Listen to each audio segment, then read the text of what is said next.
So let's go on to the next speaker, please. Jennifer Atkins, and I see you're lined up. Thank you, Jennifer, and thank you for chairing.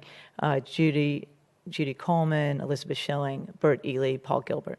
So welcome, Ms. Atkins, and again, thank you for being the chair of that commission, the Park and Rec Commission.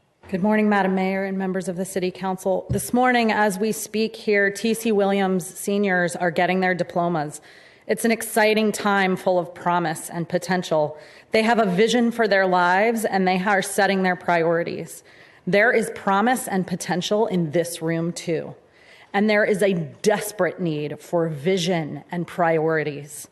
What is the vision of this body and what are its priorities? Does this lease agreement fit them? The lease agreement before you for a nearly 26-acre park does not express a vision for the park beyond it stays the same. It talks primarily about the house at 517 Prince Street.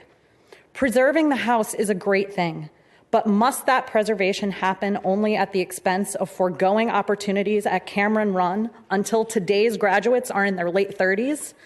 Or really even in their late 40s or older, given the penalty for not renewing in the lease?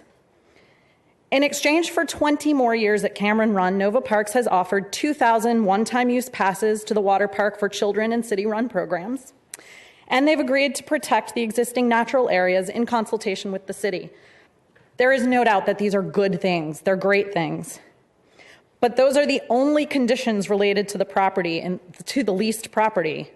It seems to me that they are the absolute least that could have been promised.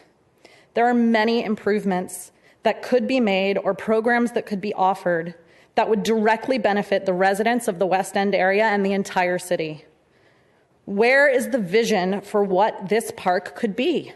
Where is the forward thinking about serving our growing population? But you say we get the Prince Street house preserved without having to pay for it. But do we? The lease agreement provides that Nova Parks will buy the house, but it also says they can sell it. They have to give the city the right of first purchase, of course, but then what's the point of having done the deal in the first place? Why not just buy the house outright? And the preservation of the house is tied directly to the continued lease of Cameron Run. If the city does not renew the lease in 20 years, it must pay off Nova Parks' mortgage, and the preservation condition in the lease expires. At that point, Nova Parks would own the house outright and be under no obligation to preserve it. It seems to me that the city has unnecessarily created its own handcuffs in this lease by tying the purchase of Prince Street to the lease of Cameron Run.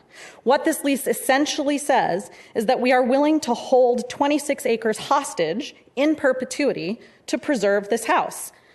Is that really where the priorities of this body are?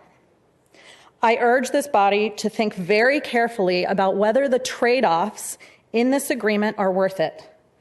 I urge this body to have a vision and set some priorities.